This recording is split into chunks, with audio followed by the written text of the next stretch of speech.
क्यों मैं कहूँ कि कुछ बात है। मुझे नहीं पता सबके साथ क्या होता है, लेकिन मेरी सेल्फ इम्प्रूवमेंट का सफ़र काफ़ी उतार चढ़ाव भरा रहा। नए आइडियाज़ जो शुरू में सुपर एक्साइटिंग लगते हैं, मैं एक हफ्ते तक ट्राई तो करती हूँ, फिर छोड़ देती हूँ। ऐसे फ़िलॉसफीज़ जो मुझे एक पल के लिए होप देती है, लेकिन फिर बदल जाती है। ये कॉन्स्टेंट सर्च कुछ बेटर ढूँढने की, किसी ऐसी चीज़ को जो मुझे बता सके कि जीना कैसे है, या शायद ये सब अननेसेसरी है। तो क्यों ना इस बार सब इग्नोर करके अपनी खुद की लाइफ फ़िलॉसफ़ी बनाने की कोशिश करूं। मुझे लगता है एक लाइफ फ़िलॉसफ़ी बहुत इम्पोर्टेंट रोल प्ले करती है हमारी ज़िंदगी में। बेसिकली ये एक गाइड की तरह होती है, जो बताती है कि जीवन जीना कैसे है। ये वैल्यूज़ और प्रायोरिटीज़ का सेट होती है, जो हमारे डिसीजंस और हैबिट्स को इन्फ्लुएंस करती है।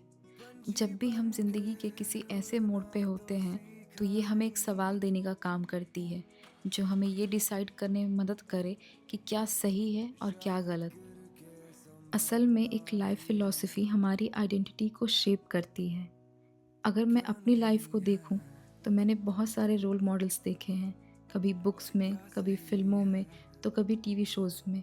हर बार मैं इन लोगों से इंस्पायर होकर अपनी लाइफ उनकी तरह शेप करने की कोशिश करती हूँ।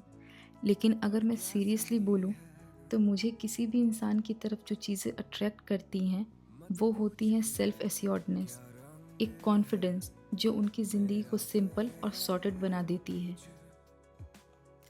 तो मुझे एक सिंपल फ़िलॉसफ़ी चाहिए, एक ऐसी जो कॉम्प्लिकेटेड ना हो, जो मुझे क्लियरली गाइड करे। और अगर मुझे अपनी लाइफ़ का कोर वैल्यू डिफ़ाइन करना हो, तो वो सिर्फ़ 3 चीज़ें होंगी: हैप्पीनेस, डिसिप्लिन और पीस। अगर हम हैप्पीनेस की बात करें, तो ये उतना कॉम्प्लिकेटेड नहीं है जितना हम सोचते हैं। असल में ये सिर्फ़ हमारे प्लेज़र के साथ रिलेशनशिप पे डिपेंड करता है। बहुत सारे फिलोसोफर्स जैसे इपिकर्स, मिल और बुद्धा ने प्लेजर के कॉन्सेप्ट पे काफ़ी रिसर्च की है, और उनका कोर टेक यही है कि प्लेजर दो तरह का होता है, एक सिंपल और एक कॉम्प्लेक्स। ये कॉम्प्लेक्स प्लेजर वही है जो आज के टाइम में बहुत ही ज़्यादा यूज टू हो गया है, जैसे सोशल मीडिया स्क्रॉल करना, टीवी देखना, जंक फूड खाना, नशे की लत लगना। मैं इसे डिफ़ाइन करूँ तो ये प्लेज़र अननेचुरल सोर्स से आता है और एक कंपल्सन क्रिएट करता है। मतलब एक बार ट्राई करने के बाद दोबारा ट्राई करने का मन करता है। ये चीज़ें हमें वापस खींचती हैं, एक लूप क्रिएट करती है। दूसरी तरफ सिंपल प्लेज़र वो है जो बिल्कुल नेचुरल है। एक अच्छी किताब पढ़ना, एक लंबी वॉक पर जाना, अच्छा खाना एंजॉय करना, ये चीज़ें अच्छी लगती हैं, लेकिन इनमें कोई कंपल्सन नहीं होता। ये हमसे अटेंशन नहीं मांगती हैं, ये हमें फ़ोर्सफुली अपनी तरफ अट्रैक्ट नहीं करती, बस होती हैं, और हम चाहें तो इसे एंजॉय कर सकते हैं। अब ऑब्वियस कंक्लूज़न ये है कि अपनी लाइफ में सिंपल प्लेज़र को कॉम्प्लेक्स प्लेज़र से ज़्यादा जगह देनी चाहिए। यही एक लॉन्ग लास्टिंग हैप्पीनेस का सीक्रेट है। इसके लिए एक सिंपल अप्रोच हो सकता है, 80-20 रूल। मतलब 80% हमारी खुशी सिंपल प्लेज़र से ही आनी चाहिए, 20% कॉम्प्लेक्स प्लेज़र से, जैसे कभी कभी सोशल मीडिया या कोई और टेम्पटिंग एक्टिविटी। अगर आप लाइफ में सही बैलेंस चाहते हो, तो मुझे लगता है कि ये एक अच्छा स्टार्टिंग पॉइंट हो सकता है।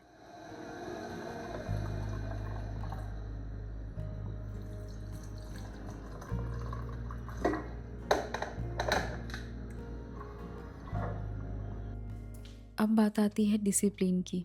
कुछ चीज़ें ऐसी होती हैं जो करनी पड़ती हैं, चाहे जीने के लिए हो, हेल्दी फील करने के लिए हो, या बस लाइफ को संभालने के लिए। मैंने एक हैबिट लिस्ट बनाई है जिसमें meditation, work, journaling, yoga, vlog बनाना और रीडिंग शामिल है, जिसे मैं डेली बेसिस पे करती हूँ। जब मैं ये सब रोज़ करती हूँ, तब मुझे सबसे ज़्यादा अच्छा लगता है। पर हर दिन मोटिवेशन हाई नहीं होती, कभी-कभी मन ही नहीं करता। तब जो चीज़ें मदद करती हैं, उसे मैं मिनिमम लेवल ऑफ कंप्लीशन बोलती हूँ। मतलब अगर एक हैबिट पूरी नहीं हो सकती, तो भी उसका एक छोटा-सा हिस्सा करना ज़रूरी है।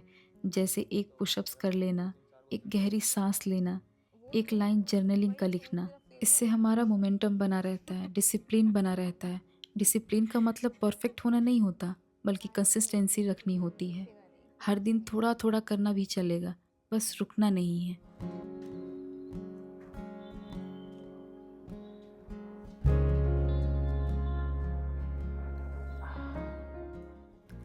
आखिर में बात आती है पीस की।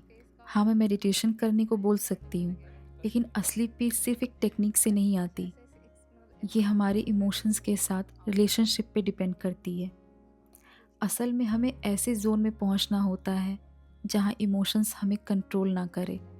मतलब कोई भी स्ट्रेस या नेगेटिविटी हम पर असर ना करे।